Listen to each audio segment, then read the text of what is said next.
Hey, my name is Sarah and welcome back to another episode of Talking Fast. The sun is out. It is hot. Jacob went on a 5K. And how are you feeling after it? You know what? I'm feeling a little weird, but we have some guests later on today that are running adjacent. And I felt the need to get out there and get my miles today. Was it a good idea to do it an hour before we recorded the podcast? Maybe not. Plus 30-degree heat. Yeah, it's hot. Get a little lightheaded? No. But here I am. So hopefully if I pass out, it'll make for good content. I don't think it will. But anyways, to each their own. What is good content is whatever you bring to the table and what you're eating or drinking each week. So let us know. This is a big one. Sarah, I'm going to talk about where I went later on in this episode. But I went to a wedding this weekend and it was a buffet. You know, like a classic wedding I was a banquet buffet? hall server. I do know a classic. Oh, and it was in a classic banquet hall. Oh my God, yeah. But I want to talk about, listen, it was pretty fun walking down that buffet line. And there are other restaurants, Mongolian Grill, that is a buffet here in Ontario at the very least. Mongolian Grill? I thought Mongolian Grill is what like... am I thinking of? I'm thinking of Mandarin. Because I was like, I think Mongolian Grill is like there's the grill and the table. You're right. That's different. That's entertainment too. That also is good. But I would say, where did the buffet go? Why are buffets not a thing anymore? I think COVID ruined a lot of buffets, but I went to a buffet when I was at a wedding a few weeks ago in Niagara Falls, and I went to a Niagara Falls all-you-can-eat buffet, and at first I was like, oh, is this going to be... It was great. Yeah, I loved it. It was so fun. I feel like buffets got a bad rap right now. I'm here to boost the buffet because the buffet is fun, and this is... Honestly, I thought that this was a wild choice. They had like the regular, you know, your mains, your sides, whatever line. Mm-hmm. Typically, they leave that, you go and do it, you eat that, and then they open up the dessert buffet later on. Mm-hmm. This had the dessert buffet open from the very beginning in the same line. So was that difficult for you because you were like... It wasn't difficult because I got a great table placement that was right beside that line as well. So I dropped my like main plate and immediately went to the dessert buffet and I loaded up. And I got, Haley called me out in front of the best man for going double Nanaimo bar. Well, that's not surprising that you went double Nanaimo but bar. I was like... You're like, don't talk about it. Don't bring this to someone's attention. You got to wait till I'm on a podcast to talk about it. Anyway, this is my campaign to bring back the buffet. I'm aligned. I'm on board for that. What are you aligned with on eating or drinking this week? I'm back for a Corona summer. I feel like every year I talk about it. The second it gets above 30 degrees, put a nice Rona with a lime in my hand, and I am a happy girl. If you're sitting on a patio in the summertime, do you go bucket of Ronas? Yeah, if I'm able to. If that's an option, we're going bucket of Ronas. It's just, it hits every time. It's so refreshing. And do you pop the lime in? Always. Yeah. Always. And like, it's just the best. There's nothing better than a Corona with lime in the summertime when the sun is shining and you're on a patio, and it's just incredible vibe. So I got some before I went to a concert this weekend, and I was just reminded by how incredible they are. It is one of the best sipping beers for sure. And I feel like the bottle is slightly different than other bottles. It's sleek, and I don't know what it is. It feels cool to hold one. Yeah. And I also feel like they don't make me... Like, beer in general doesn't sit incredible with me anymore. Like, I think I drank so much of it in my early 20s when I worked for a beer company that...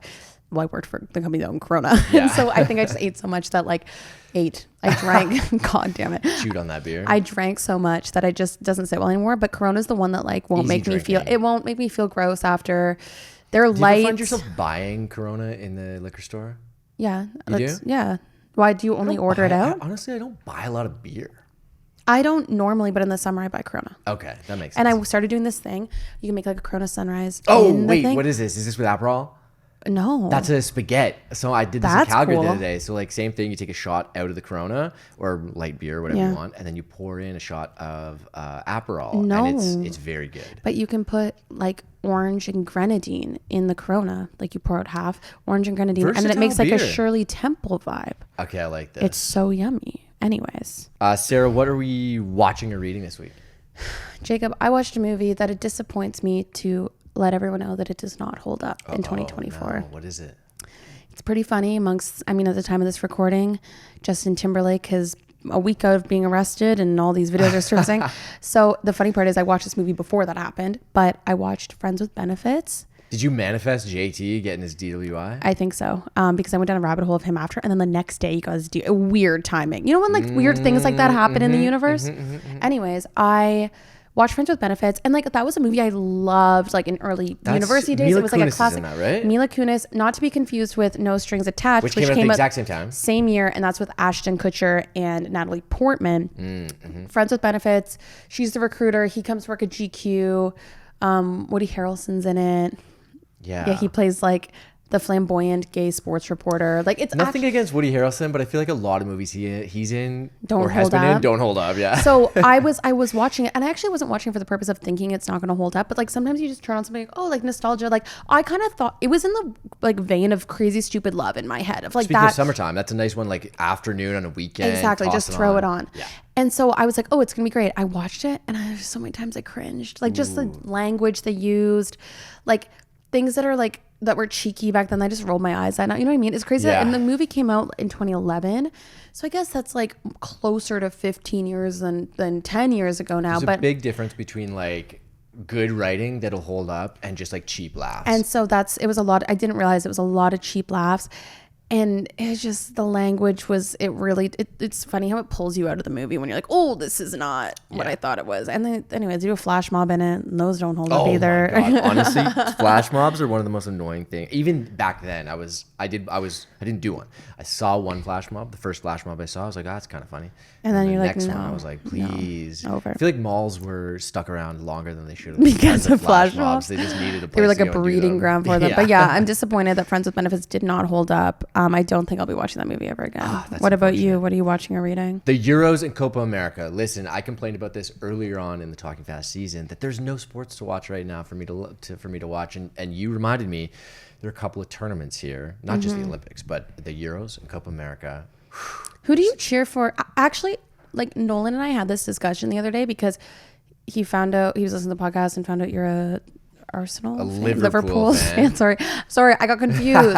You're a Liverpool fan, and he goes, I think that's like the one thing I don't like about Jacob now is that you're a Liverpool fan. So then he was wondering who you cheer for in the Euros. In the Euros? Like, do you have like I get a lot of FOMO at events like the Euros because I don't have like a team to cheer for. So I'll go England.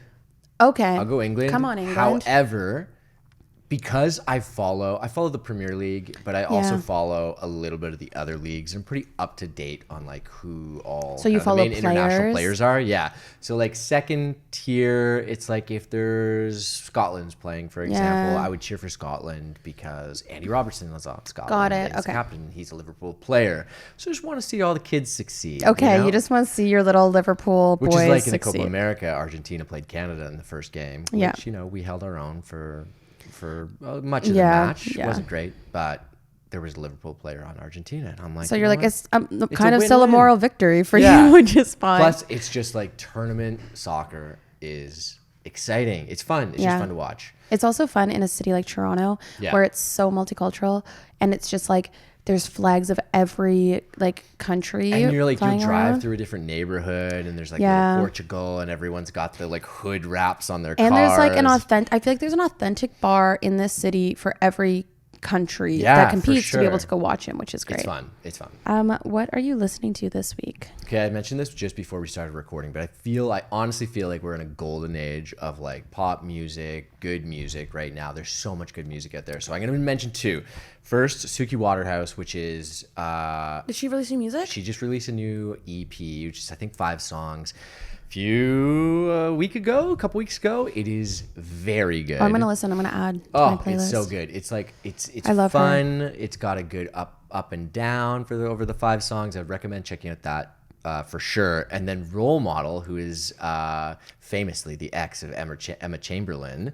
Ex? They're not together anymore? I actually did not know this. So there's I didn't know his this. new album, Kansas about Anymore, her? is basically written entirely about their breakup, which is very nice. Like, first of all, it's good, fun music, but it's also like, I was going through some YouTube comments on one of his music videos because he's released 3 songs up to now, and a lot of it is people going off of like, I really like breakup music that is kind of steered toward I still love you kind of, as opposed to I hate you.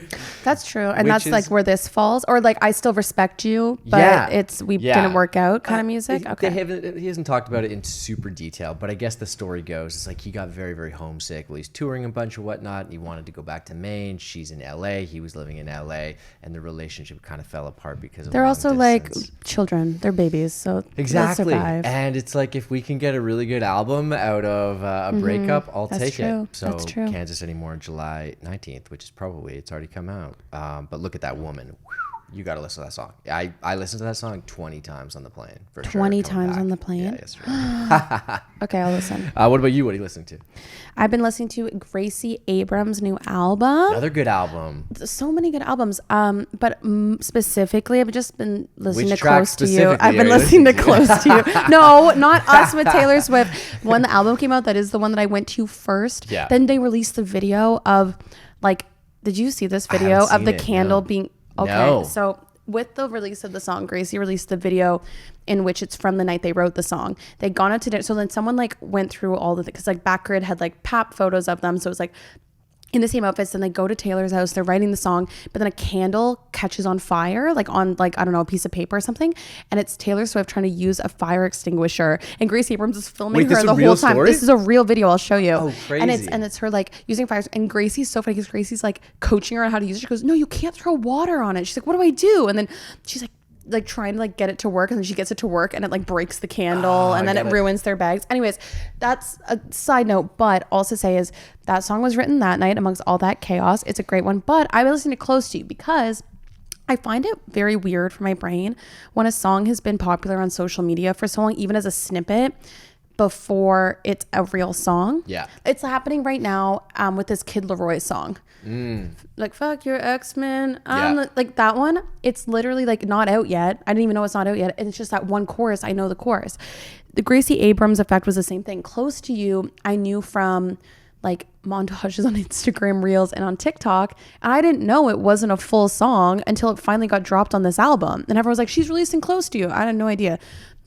So it's a little weird because it feels like the song's been out for a very long time, but it only came out a couple days ago. I wonder if we talked with Jamie Fine about this last episode, yeah. Right? About like how songs potentially change if you release them. I wonder if they do change that much. Like, yeah, do we see I what know. the response is? I know, and or if it's like you just do it as a test and see. Like I don't even know where that came from, like the clip of Close to You that then made it blow up on TikTok before it even came out. But I just find it so fascinating. And I'm not complaining. Me neither. Lots of good music. Sarah, somewhere you went this week. I went to my first golf lesson. Oh yeah, how was that? I was very frustrated the entire time. So I booked it through Iron Lady, which if you're in the GTA, great organization because it's like to get more women into golf. It's all women instructors and they can do one-day clinics. You can do private lessons. So I did a private lesson actually just around the corner from the studio at Ace. At a simulator, right? Yeah, at a simulator, which was good because like I spent an hour-long lesson. I only started hitting balls or not really hitting balls in like the last 15 minutes. I honestly would also get nervous of like being on a real golf course in front of other people. And because I hadn't like, I was really just working my swing. I came there to be like, I swing at this thing like a hockey puck because my entire life I played hockey and I know how to do a slap shot and I know how to like hit something really hard, but I don't know how to do a proper golf swing. I spent the entire time working on my proper swing, making sure my arm stays straight, don't lift my head, things like that. But I was getting so frustrated because there's like, did you ever like learn how to surf? No. Okay, so surfing and golf right now in my brain are very similar because with golf, with a swing, which is just like one motion, right? There's like 15 steps you have to think about in that motion in order to get it. But then once you get it, and it's like you know how to swing and you're fine. Like your brain won't even think of the 15 steps. Did you pick it up by the end of it? Did you kind of lock into what your The next day when I went to the driving range, I started to get it a little bit more. Yeah. Because I went to the driving range and I'm like, I need to like, continue this and not forget it. But surfing's the same way. When I was learning to surf, and look, I've only done it twice, but it's like when I was learning to surf, when you learn on land to get up onto the board, there's like 8 steps you have to remember. And I remember feeling I've watched people do this when I was I remembered feeling so overwhelmed because like you have to go like out, up, and then you come up, but you have to do it all in one motion. So fast too. And it all happens so fast. Yeah. Golf is the same thing for me. So for me, it's just a matter of like focusing on one thing at a time and not like trying to think of every step at once. Yeah. So I either just focus on the hinge or I just focus on my arm staying straight, or someone gave me a great tip that the club should almost hit my ponytail when I come back. Like just things like that I'm trying to do. All to say is it was a great lesson as a simulator. I also should go back to Ace Golf because it was cool as hell. It's like Top Golf but inside. Can you play like a round of golf on the simulator? Yeah, well, you can play like games. Ooh, okay. Yeah, it's like Top Golf but indoors. And shout out the East End. Shout Am out I the right, East Sarah? End. And this is something I don't drive often. I had to text Jacob because Yeah, he was in the you texted me, like, East "Can I End, and I park had to be like, here?" "Am I?" I sent him a screenshot of where I was parked on the side street. I go, "Am I allowed to park here?" He goes, "Yeah, it's free parking." I went, "What? It's Yeah, free we got free parking over parking." here, at least during the day. That's great. More and more reasons for me to like the East End. What about you? What's something you did? I teased it off the top. I went to Regina for a wedding, and it was my first. I've driven through So Regina. this is something you did and went all in one, kind of. Yeah, exactly. Well, I stopped at a Safeway once, probably 12 years ago, while I was driving through across the country. So this is your first time, This like is my really first in time actually Saskatchewan? there. I was there for a few days on the weekend, and I've never been to Saskatchewan. It was kind of what Flat? you probably expect. Yeah, it was flat, and it had very small town vibes, even though it's a pretty big Canadian That's city. not surprising though. I didn't go downtown, although downtown's not that big. We were kind of around the edges for the most of it.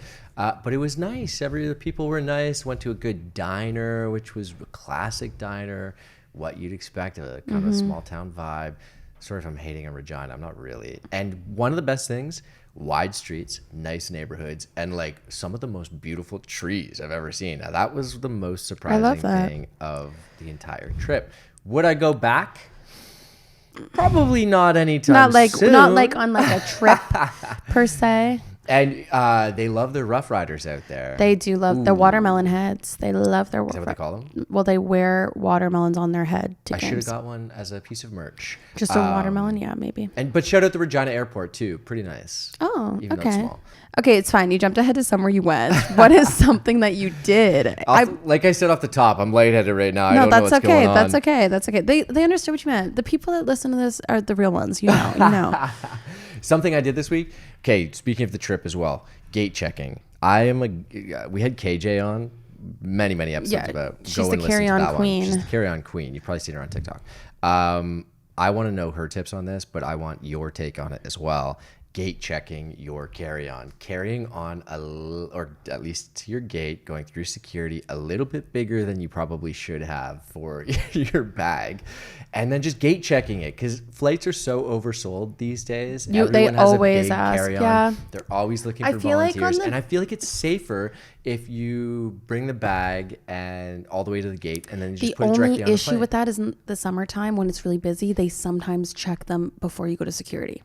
Like they At flag the you airport. and be like, No, like they literally, like one time when I was flying out, I think I was going to Calgary. Oh yeah. And they were like, Air Canada was taking the bag and like checking to make sure that they were duffel bag Before security. before security to make sure. Really? Because I was in Terminal 1, which is all Air Canada flights. Yeah. So that's like confirmed. Because I think they were having a lot of issues with that. But this was also like 4 years ago, maybe 3 years ago when it was like kind of hectic. So now I don't know. Well, and now I think it's fine. I don't want to be causing any issues for the airports. Why did you do this, or were you do thinking this every time? how big are we talking? Like you're not bringing a full suitcase. No, it's like the slightly bigger away suitcase. Oh, so it's slightly bigger than but it could fit up top if it had to. It does fit up top. Yeah, like yesterday it did fit up top. It just fits, which I'm like, if it fits up top, it's a carry-on. Well, Let me get through it. I feel the same way about like There's a big difference backpacks these and days. stuff when it's like if it fits under the seat and if it sticks out a little and I have to put my feet on my backpack, that's my issue. This is what I'm saying. Yeah, It's not a weight issue. What happened? Airport gates have definitely made those little things that you just slot They're your way bags smaller. in to check. I swear, every time I go, they make it like a It's so couple smaller. millimeters smaller. What was weird was when I was in the Nashville airport and like we were looking at all the different, like every airline had a drastically different size thing. So I was like, this is so annoying because it's like there's no like universal. Whereas in Europe, they're all universal. They're all the same size. As they should be. Do you know what? Keep doing you. I'm glad that you are the person that volunteers to gate check your bag because I'm never that person. Oh, Haley gets so annoyed at me too because she's just like, I want to just get to where I'm going on the other side and not go to the baggage carousel. Exactly. And But I'm you're like, well, I don't have to carry it onto the plane. Then I don't have to do the lifting. yeah. The only time I'll do it is if I already have have a checked bag on the flight. So I'm like, whatever, then I'll go pick it up on the other way. But then one time I volunteered to gate check and they broke my suitcase on a 45-minute flight. So that was like disheartening. Okay, and Sarah, somewhere you went this week? I went to my first and what's probably actually gonna be my only concert at Bud Stage this summer. Oh yeah. And it was like, it was Brooks and Dunn. As predicted, I didn't know a lot of the songs. I knew a couple, didn't know a lot. And they started late because there was thunderstorms. So the openers, and the thing is, I assumed they would cut the openers. Nope, the openers went on at 9 p.m. Brooks and Dunn weren't even on till like after 10:30. Did it still rain throughout the whole show? No, it stopped raining, thank God. But the concert went to like almost midnight. And I was tired at a show that I didn't know a lot of the words to. Yeah. And then there was like, it's a disaster getting out of Bud Stage now because of all the construction. Thanks, Doug Ford. So I was just like tired, my feet hurt, and I was frustrated. So it wasn't a great vibe. For the only one? You got to find it. I mean, I think I'm going, I have tickets to Avril. Okay. But if the universe is... The beaches maybe, if you're back. No, I won't be back. I'll be in Nova Scotia. Oh. If the universe allows me to get Taylor Swift Wembley tickets, which I'm manifesting right now on this thing, because I could get off the wait list. If that happens while I'm in Paris, then I will miss Avril Lavigne to go see Taylor Swift at Wembley. I would say that's a good trade.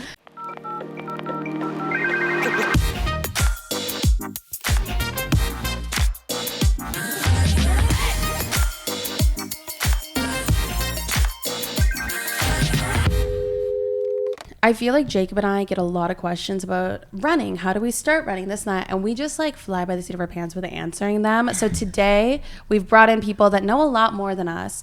And they've been so lucky to have them out for run clubs with us. And we've become friends. Please welcome Diane, Lauren, and Liv Alexa, two runners / influencers, creators that are going to be here to talk all about running with us. Thank you guys so much for coming on the podcast. How are we feeling today? Excited. Thanks for having us. Yeah, thanks for having us. Really. How many kilometers have we ran today already is what I'm curious about. I didn't run. I haven't ran in 2 weeks when I'm recording this, so I'm out. I think like 9 miles. Are you a miles girl, not a kilometers girl? Yes, because I did it on the treadmill. Oh, okay. That makes more sense. Yeah. Oh, actually, that is a contentious point. Do you run on the treadmill? You like the treadmill? Like is a strong word. Okay, because I can't do it Do at I all. use the treadmill? Yes, it's a tool that I use in my training. Do you use the treadmill? I actually kind of like it. I don't know. Really? I like having my iPad with my Netflix. Yeah, okay, that's fair. Yeah, I've never been able to like feel like I can focus on it, and it feels like I'm running so much harder, but I'm going slower. Yeah, and my brain can't get past that, which I struggle with on the treadmill. So I can't do it. It is nice though in Canada, especially because if you do take advantage of the treadmill, you can run in the winter without getting wet socks or in negative 40 degrees as well. So what I'm really curious about, because like, I mean, you guys have both like co-hosted run clubs with us and I've watched you both run, and as people that just look like such naturally gifted runners to me, I understand that comes with like, to make it look easy, like it comes with a lot of work and everything. When did you both start, like, for lack of a better term, like taking running more like seriously?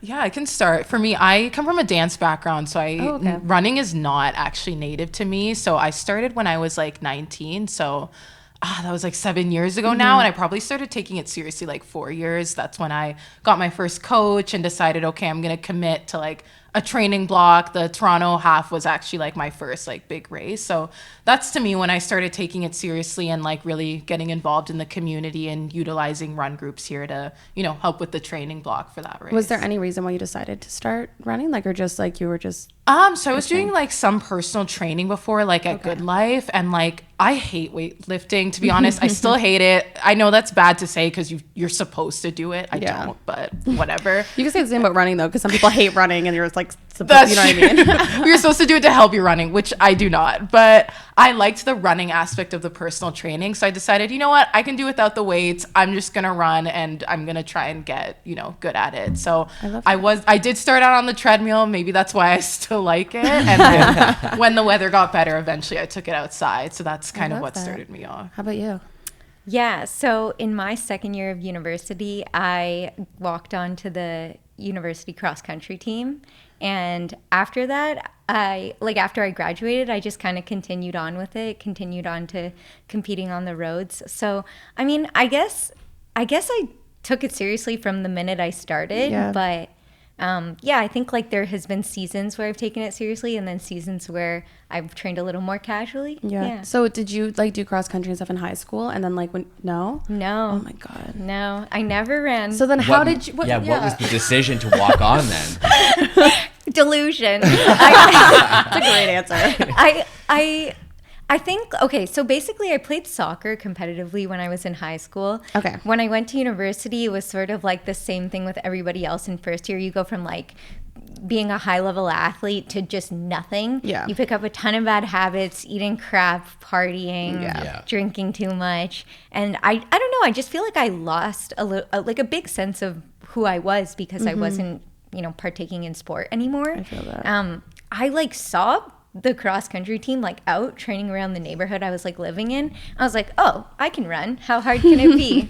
It was hard. It was hard. Got humbled really fast. When I like walked onto that team and like started trying to run with that team, that was one of the most humbling things I've ever done. And it really put me in my place. But I don't know. I just like had such a blast doing it. Is that sense of balance something that you still use running as or running for these days? I know personally that's something that I have to balance myself is, if you're training for a marathon, like I'm about to start my block pretty soon for the fall, you have to kind of cut out bad habits that are maybe fun here and there, but you really have to set what your priorities are. And it can be a really positive thing to, dedicate a good amount of time to running, which can be good for you as opposed to other things in your life that are maybe fun, but not, serving you too much. Is that something that you focus on heavily?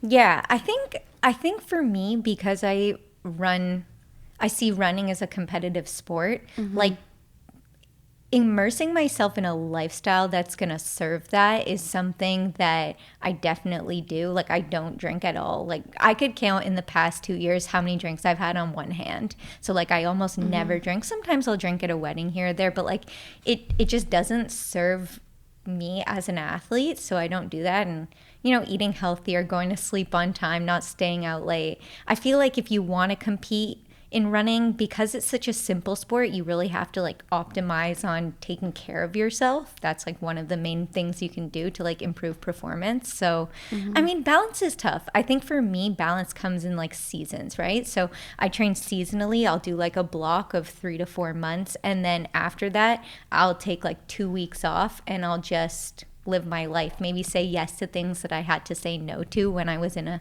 more serious, strict training block. But yeah. There are times. Liv, does that resonate with you? Definitely. For me, it kind of flips back and forth. Like it's also cyclical. Like I go through periods as well when I'm really going hard, not drinking much, sleeping really early. And then when my season's done, I do take longer than 2 weeks. Like I'm in my off season right now and I haven't, done any structured training in the last 2 weeks. And I'll probably do 2 more weeks of just free time. So yeah, and it allows me to focus on other things. Like my job is also a big priority to me and that's a focus to me right now. So I'm putting a bit more focus there, working longer hours and running a little bit less. So that's also another side of balance. You have to balance, other aspects of your life like career and relationships and friends. So sometimes running is at the forefront, whereas sometimes for me, like right now, it's at the background. That's a good point too on the relationship side of it. As like I look toward my block and it's like, where's the where's the time gonna be for some of these other things, which is why I have to cut some stuff out. Is that I feel like for me too, that's a positive for both run clubs, but then also just training partners in general, is being able to, okay, let's double up on social time and run time. Yeah, and training time. Is that something that you guys have done as well? Definitely, yeah. Like I started out with a virtual coach and that was kind of an issue that I had because when you're training by yourself, you're alone in it and you lose out on that social time. Whereas when you're in a training group, you can kind of habit stack better and, have that social time, but get your training in. So I pretty much do all of my training runs with a group. We have a coach and we meet like between 5 to 7 times a week. Oh, wow. So pretty much every day I have the option to run with people when I'm in my training blocks and it really makes a world of difference. Did you guys have to okay, because I started out hating running with people. Like, did anyone else have that? Like, did you like the solo time? Like, you ran a marathon this past fall where there was like nobody around you. Like, you're totally I ran a very quiet marathon. And due to like the nature of the field at Hamilton, I was running alone the entire time. Which like, so does that like, is that like something you like? Do you like running in solitude too? Or was it just like, that was just the nature of that marathon and that, or would you rather be running with a group and like training with other people and all that when you're getting ready? I think it's a lot easier to run in a pack. Sometimes like you have to make that decision in a race. Like my partner like always says, like sometimes he'll go out a little too hard just so that he can run with the pack versus like be, you know, dropped off the back and have to put all that work in alone. But yeah, I think you have to be prepared to run alone. You have to be prepared to run in a group. You just never know what you're going to get in a race. So yeah, that's true. What would you guys say is like the biggest misconception when you're like in, I didn't even know it's called a block. Like this is how like, I'm like the person that we're talking to here when we're talking about like, as someone that didn't properly really train for my like half. And then like, I'm hoping to do my first marathon in 2025. What do you guys think is the biggest misconception people have when training for a marathon? Because the only like thing I know is obviously the time commitment, because I watched my dad, I grew up with my dad doing them, and he would go out on his runs, like he'd leave at like 6 a.m. Like, do I have to become a morning person? Like, what are some misconceptions people have, you think of when they're training for, let's say, a marathon? Because everyone here except for me at this table has ran a marathon before. Misconceptions. Okay, 2 come to mind. I think the idea that because you're running so much, you can just eat everything. Oh, and it's okay. like you should eat a lot of food, to be truthful, but you don't want to just eat, you know, empty things. You want things that are going to genuinely fuel you. And like Diane makes really great videos about that, like showing everything she eats in a day. And I truthfully copy a lot of them. So, you know, making sure you're actually like eating to fuel your performance is super important. And then the other one, in terms of other misconceptions, I guess that you have to be a morning person. I do know runners who run exclusively in the evening, who are absolutely not morning people. So I think you have to fit it in for what works for your life. Like I know people who do their long runs on a Monday because they have other things to do on the weekend. So whatever works for you, that's how you have to fit it in. So no, you don't have to wake up at 5 a.m. I can't be that person. How about you? Do you have any misconceptions? Or maybe not even misconceptions, maybe things that like people should be prepared for too when they're getting ready to, like, because I feel like running has like had a boom in the past couple years. People now see run clubs as like a really fun opportunity to like, and then they go, oh well, I could run a marathon. Like they just kind of like, which like a lot of people can, but like what maybe is something that people should know before they run one maybe. Yeah, I think for me, there's that quote in the running world. It's like, have respect for the distance, or respect the distance. I think like that maybe got lost a little bit in the current climate of like running. And I think, you know, it's a tough one, because if you want to run a marathon and that's your goal, you should like absolutely do that. But something my coach and partner always says is everybody wants to run to get fit, but you have to get fit to run. And the toll that the training block like takes on your body, you have to be fit going in. You have to be fit and strong and ready going in to train like that. You need a base of running. You can't go from, I mean, you could go from couch to marathon, but your risk of injury is going to really be high. Extremely high. And I think your risk of emotional burnout is going to be really high, because like even for the best of people, I think they come out of the marathon training block a little bit exhausted. And there's a big difference. I think I talked about this on a previous episode of the podcast of like there's a trend almost of people jumping in and when they like without running any a half training. marathon with zero training. And I cringe sometimes because I'm out of like fear that someone's just getting injured or like something more serious might happen. Because respecting the distance is such a good point. I definitely didn't in my first marathon, and I paid for it. And I paid for it big time, both physically and mentally. But got to the finish line, and I think that like, okay, if you do respect the distance, you'll have a much better experience overall, and your body. Which I think you are respecting the, like, I will look at in at 1 year in that difference that made, right? Because you did the Toronto, was it the Toronto twice? No, wait, what? I did Toronto, the it was the other, the spring first, one. Yeah, then you did the spring spring one, which isn't even in a full year. And how much like you were able to take time off just by like respecting what the marathon is. Do you guys get pet peeves when people call every race a marathon? Yes. I do. Oh my God. I do. When people call 5Ks a marathon, I've never heard that. I saw someone posted a it's a TikTok thing. in Toronto, It's a and it was thing. the Toronto Marathon, the one in the spring, and they started the TikTok. They're like, yeah, we're running the Toronto Marathon today. They didn't show the bibs, so they couldn't see the color or what it was. And then they finished it, and then they put on their medal, and it was the 5K medal. Oh my and I was like, you gotta be kidding me. Is it that they think it's the marathon? I think it's because the race is called the Toronto Marathon or like or the Mississauga Marathon or whatever it might be. But I also then think people that some people just use that term. use They the use term the term Yeah. for a race. As race. I've heard Okay, that. road Yeah. racing. which is just... See, you're in a good bubble of like people that are like respect it. It drives me insane. Like when people even would say like when I did the half and be like, "Oh, you ran a marathon." I go, "No. We need to put respect Well, on for anyone who 42 doesn't know, yeah, a kilometers." marathon is its own specific distance. Yes. It is. Yes. Yeah. Do you guys know where the word marathon comes from? Is it like the Battle of Marathon in ancient Greece? I think it was the name of the place that guy got to. Where he ran to. Yeah. Oh, yeah. That's like my one piece of like little Olympic knowledge tidbit. Because he ran from like Olympia to Marathon. Right. Yeah. Greece, and it was 42. That's why it's like a weird distance. And then Buckingham, when they hosted their first marathon, they moved the finish line 200 meters. And that's so- why it's 42.2. That's why it's 42. Oh, is that know that. right? Yeah. You know, the monarchy just ruins everything. They're like, we're going to make it our own. That's so funny. I did want to jump back to balance really quickly because both of you are content creators. Diane, first, I wanted to get your take because you were large on social media and then took a big break. I did. So I'd love to know, A, what was the reason for the break? And now you're back. And what motivated you to get back? Yeah, I think something that nobody probably is prepared for is like consuming so much feedback on themselves. You can seek it out on places like Reddit and your comment section even.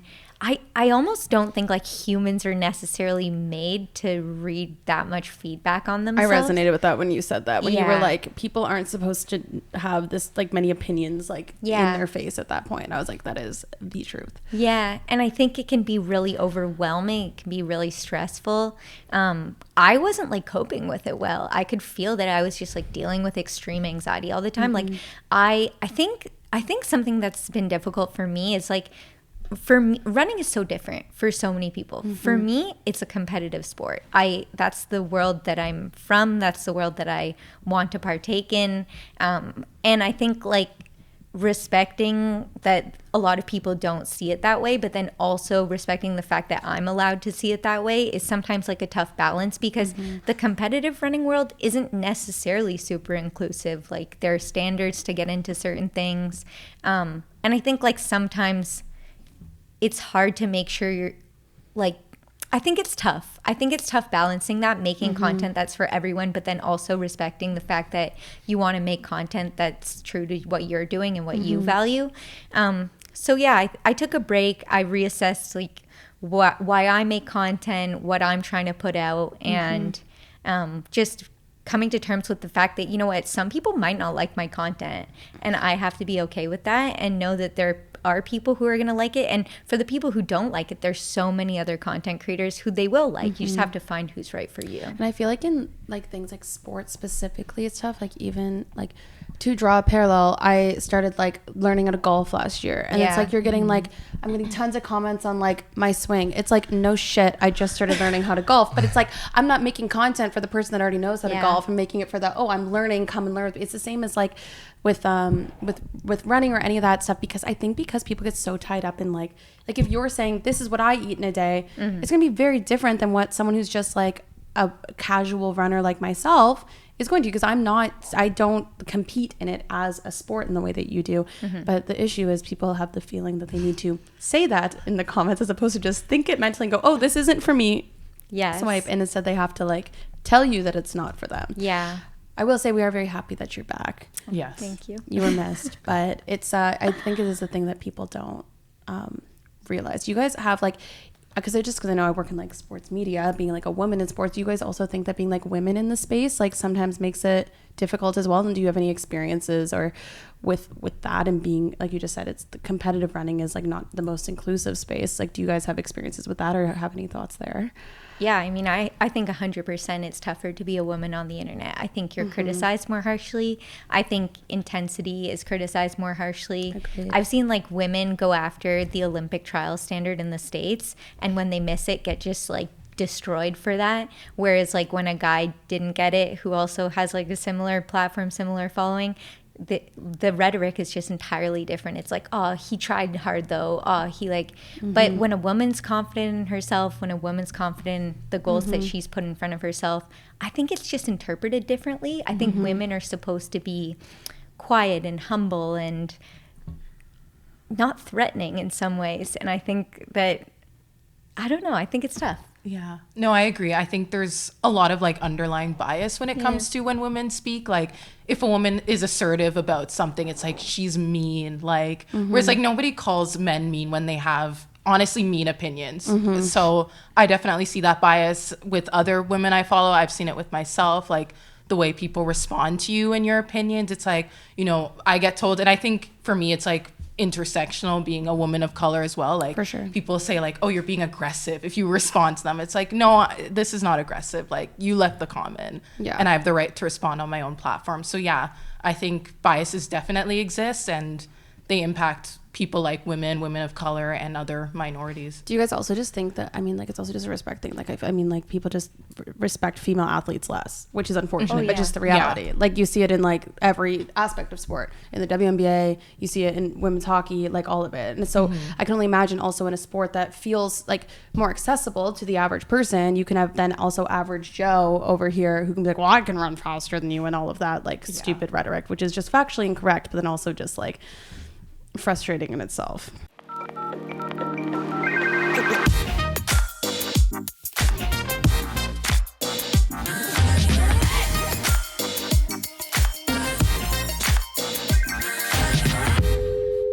I think there's also, okay, because I come from like the background of varsity athletics, for sure, it's very separate. Women compete only with women and men compete only with men. It's very different when you get into road racing because even though women are only competing with women for prize money and stuff like that, you're actually like all running at the same time. Whereas in cross country or on the track, like it would actually be like a separate heat. Yeah. Right. Yeah. So I think something that's interesting to see is like the lack of understanding maybe of the fact that just because a man is running around you, he might not understand that he's not running at the same level as you.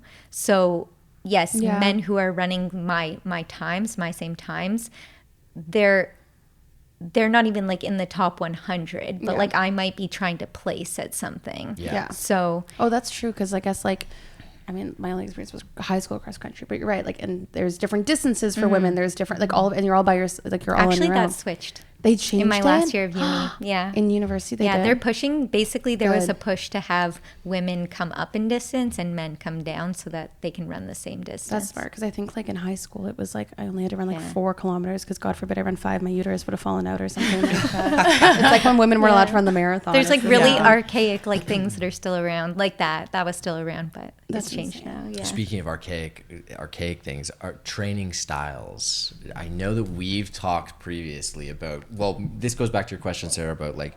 Tell me how to train, guys. I don't know how to train. Yeah, because do you believe there's one perfect training style? Hard like zone 2 is super important, or running for time, or what's your broad take on this? What I don't believe is important is heart rate training, and we both feel the same about this because I genetically have a very low heart rate, so my heart rate tells me nothing. If I could go race a full effort, and I would be lucky to get over 170 beats per minute, where I know that's kind of where you live around when you run. So no, I think that's something I don't believe in. I know other people are very strict about it, but in the case of that, I would say you have to do what works for you. I personally, me and my coach always believe in going by feel.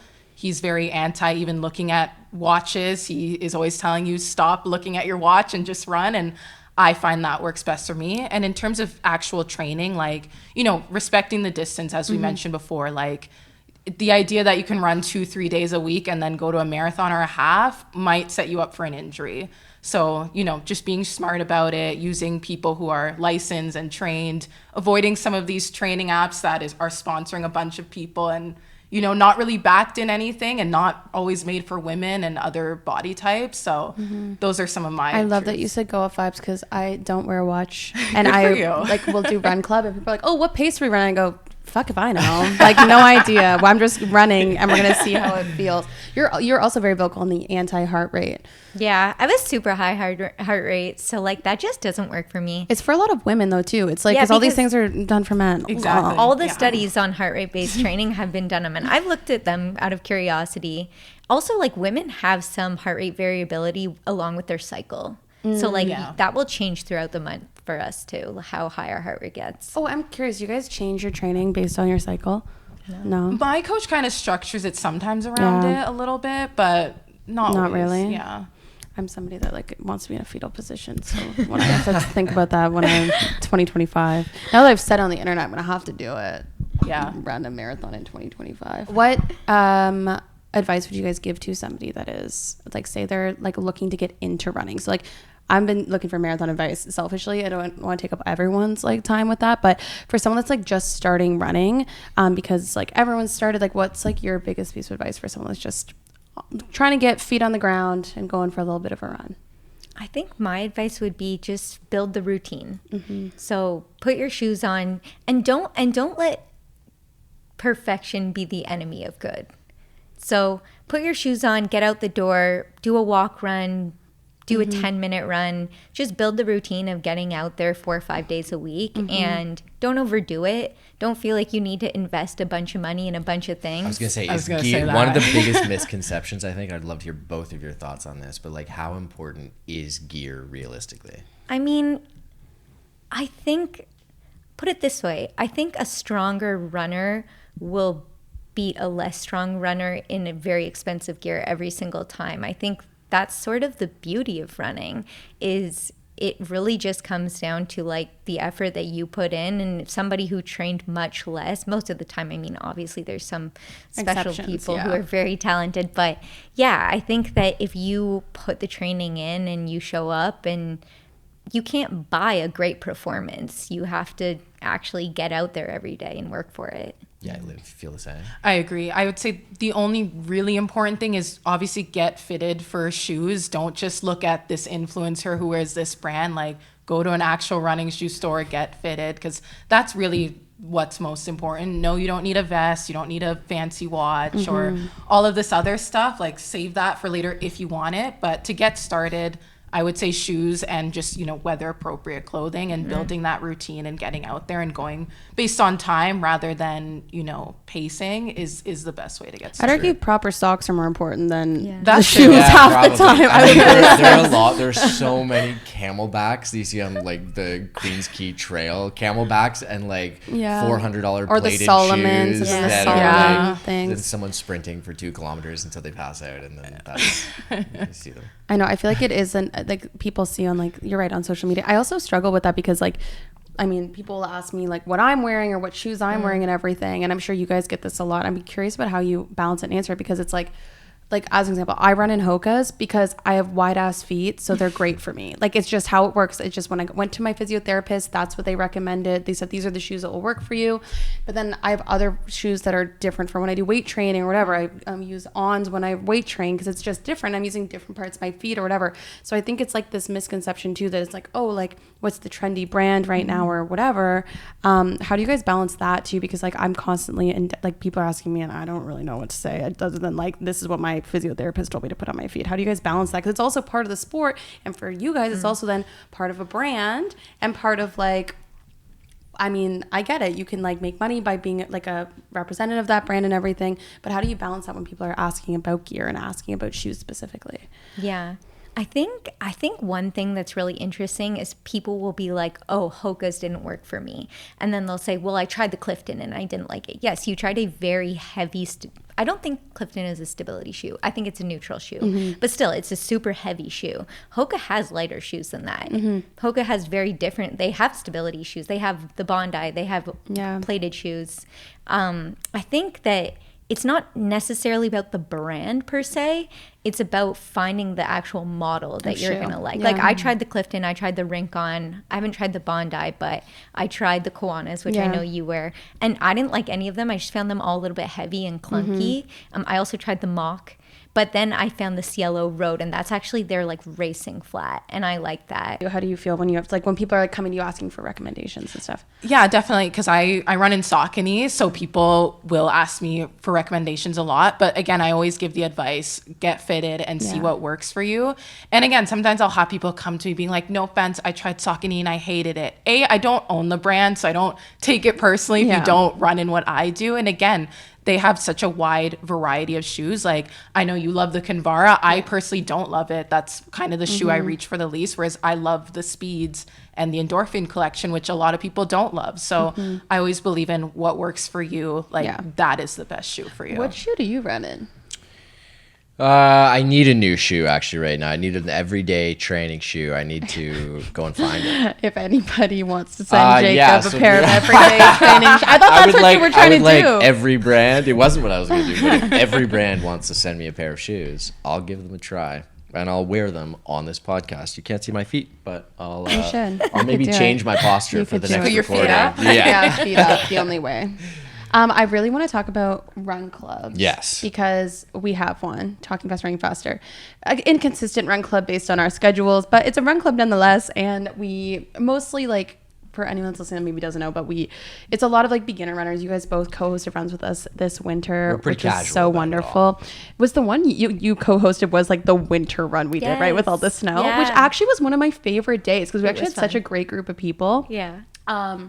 I'm curious, like, your guys' opinion on run club culture, because I feel like I have a friend, like Vicky, who comes to run club. She said run club culture hit London, 'cause she used to live in London, England, like a couple years ago, and she goes, she feels like it's now just hitting Toronto the way it hit London, and it hit it like a typhoon. It hit it hard. I feel like there are a few things here. People are going off of this trope that like dating apps are dead and the run club is the new dating app, which is like, yeah, you can get out there and be social with people in that way for sure.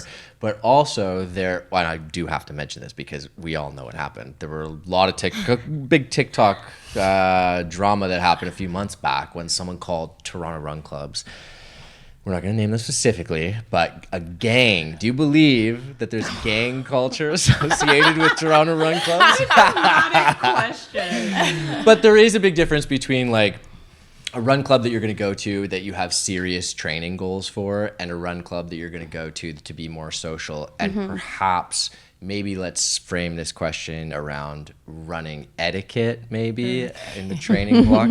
What does that look like for you?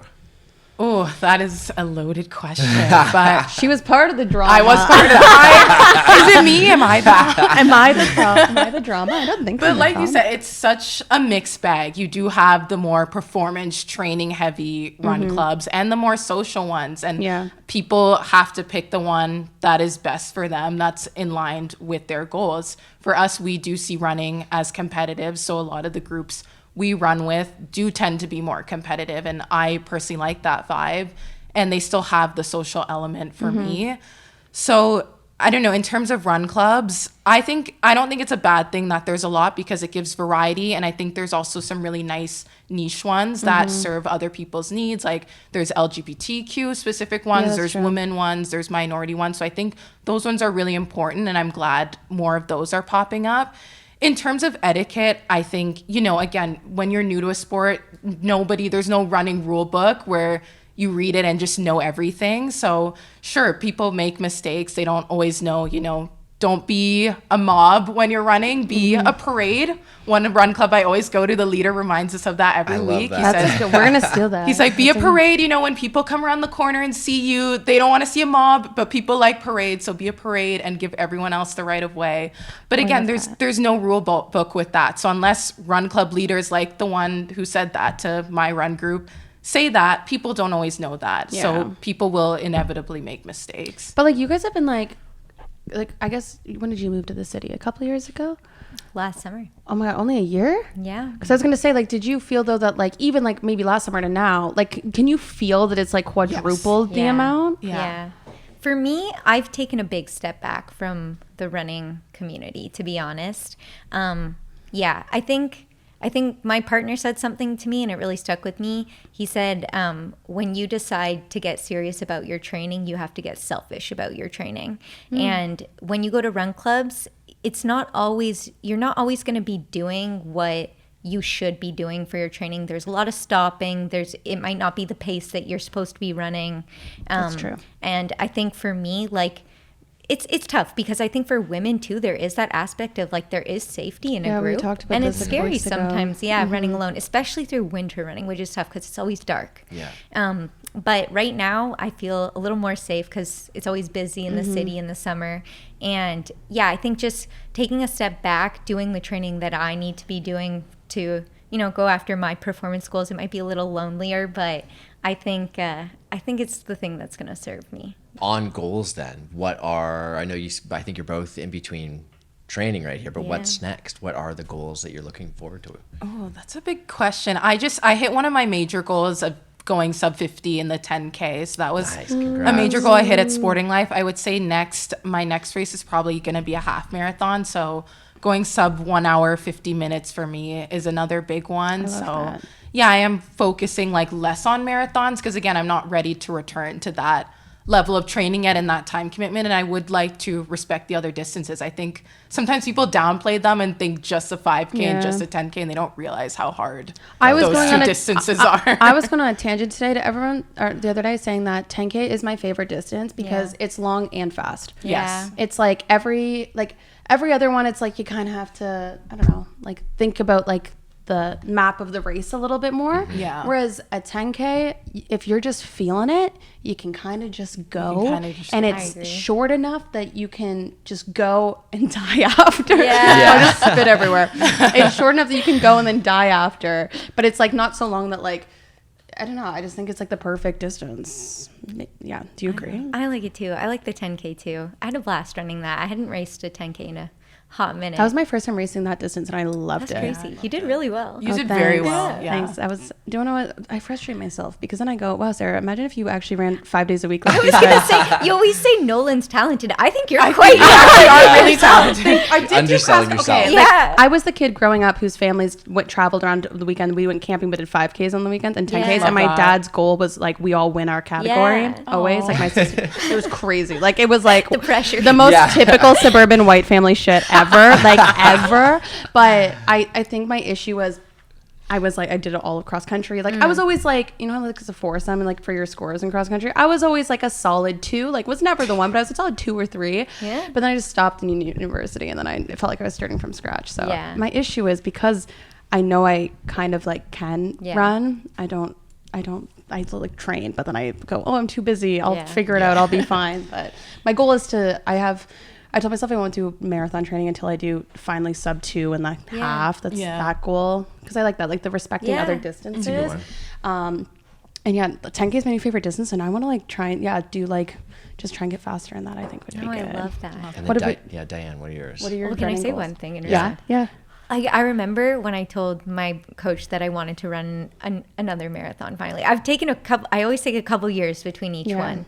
And he said, well, come talk to me when you've gone sub 90 in the half. Because he wanted me to like do it justice. Yeah. I love that. And that was a goal like we really focused on. I did it by the skin of my teeth. By 2 seconds, I broke it. And that was when we decided to like move back and do another Yeah, I marathon. think it's like that's the way I'm going to approach it is I make time because I really thrive off of time goals. Like I really thrive off of that. And so I think if I do that, I go, okay, I'll go sub 2, not like barely sub 2. Like I'd like to like go sub 2 in the half. And then I'll be like, okay, then I feel like I'm at like a fitness level in general where then I would feel comfortable then starting to work towards a full marathon. Because again, like you guys said earlier, you can't be starting from like scratch at all. What are you guys' favorite? Oh, so did you tell us your? Oh, should I say my goals? Yeah. Okay, yeah. Okay, so I ran a marathon last fall, so I'm also taking another year. I'm focusing on speed, getting quicker. I like that. I don't want to do another marathon until I can confidently go for that sub 3. I think that's like a big barrier for a lot of people. Huge. So That's huge. I would like to. That's crazy. I would like to. People are like, "Oh, you're so close," because I ran 3:05, but like that's huge. Like That's a a 5 lot. minutes to take off. Yeah. That a is a lot. marathon Yeah. is a lot. That's 10 seconds per kilometer. So I realize how tough that is. But I'm gonna spend the rest of the summer focusing on the 5K and I just like really that. nail it with the speed. That's actually like the distance that I tend to struggle with the most. So I'm gonna work on it. Yes. Do you guys find? I mean, like maybe I think it's also like a woman thing. I think you might have been the one to talk about it. That's really hard for women to like be faster in the shorter Yeah. distances. Yeah. Do you also struggle I don't with know. that? It's weird. That's actually my best distance, and I hate the 5K 5K. is? Yeah. Oh, really? Like I did a 22-minute flat 5K with like no training one day. Like I was like, okay, I'm just insane. gonna go out on throw this that track. out casual. That's a casual. That's was crazy. shocked. But I find I struggle with like, I mean, when if I run a 5:40, it's like I'm running it at every distance. Like I really struggle with yeah. like speed, and I guess that comes with training and like understanding it. But like, That's how you know you've hit a bit of an aerobic plateau, though, because like you're aerobically fit. So, for example, like in my last 10K, I went 38:52. I split both halves like 19:20 something. Yet my 5K PB is 19:17, which is crazy. yeah, because it should be Like, yeah, fast. wait, like a lot Yeah. But faster. I have such an aerobic plateau, or an anaerobic plateau, because my anaerobic capacity is just so much lower than it should be. Oh, interesting. That I'm very aerobically fit. Yeah. So I can run like that pace for maybe 2 times the amount of distance. But when I try to go fast, I go lactic. Yeah. And I Oh, just okay. can't like clear that effectively. So then, how do we fix that? Got to train Speed speed. work. Speed work. Speed work. And hills. We're all working on speed work for the next year. Yeah. What about you, Jacob? What's your next goal? 3:30. I'm going 3:30 New York. What'd you do? You did wow. 3:46. So That's I'm trying to really take off good. 16. You Yeah. should take off like 20 minutes from the time I took before off that. 40. The first Beauty. Crazy. That's crazy. 3:30 in New York. Yeah, we'll It's see. a hard course. Yes, too. I Like, Right, you. I did the we were talking half, about this. and You did the like half. it's Yeah, hard. Yeah. Like, I Was know. it the bridges? it's the bridge. Actually, no, not even. It's Central Park, like those up and down hills. I actually Okay. didn't find the bridge that hard because Okay. I do a lot of hill training. But just the rolling hills when you've done like 20 kilometers already. Okay, but Yeah, somebody true. told me that nobody tells you New York is split, and sometimes people will be peeing Yeah, from above, and yeah. you can get pee on you. Did I Oh, tell you? yeah? Was it me who told you that? No, Oh, no, okay. Brendan the carpenter. Really? Oh, that's probably who told me that Brendan too. told Yeah. me that he was watching. Wait, what? From a bridge? Oh yeah, you should know the this. men will pee off the bridge.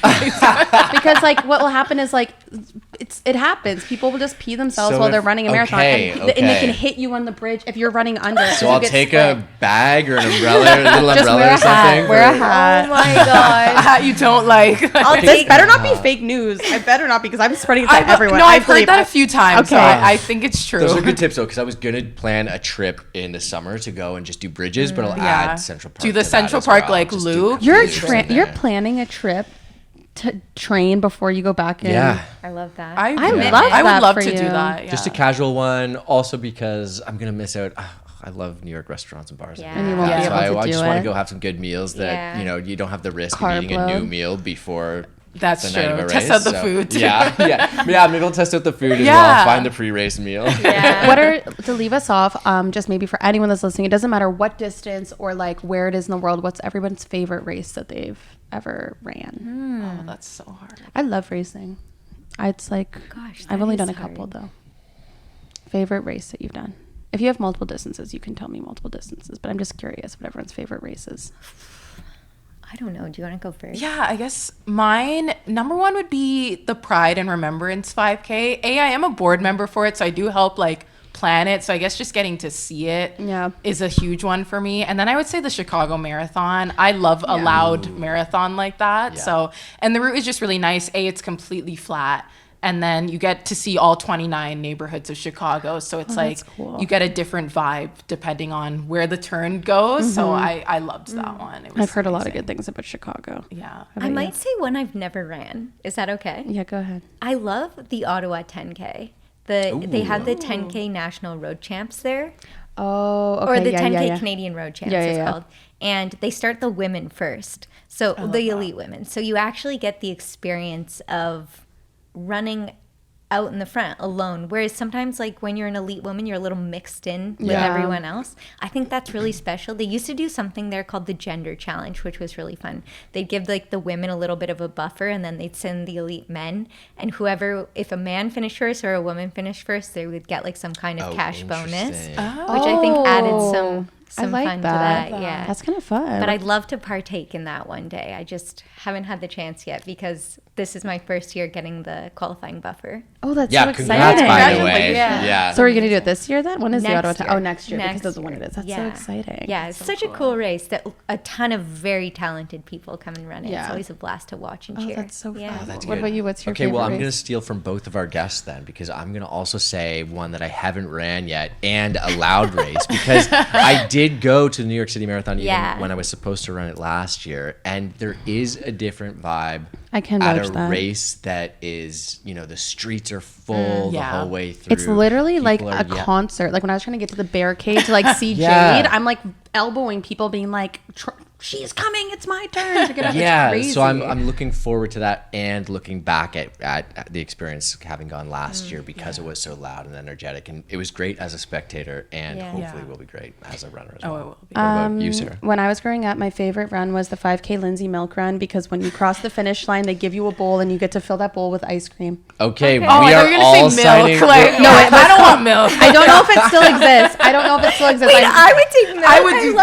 No, I want ice cream. That's No, my because it's dream. sponsored by Kawartha Dairy. So then you Oh, finish the run, and then you literally they give you a bowl, and you go and instead of them giving you a banana, you go and fill up ice that's my cream. I would. It's the I'll best. say. Okay, let's all run it next year. Yeah. No, because like my partner brought me Ben and Jerry's at the end of the New York half, and like I was like a that's so full cool. tub, and I literally just was walking down the street eating it. That's like, so smart. Good that was my idea. dream. What to treat finish would it. we'll have to wave a candy in front of you Yeah. in the New York Like on a Marathon or fishing rod. something? Exactly.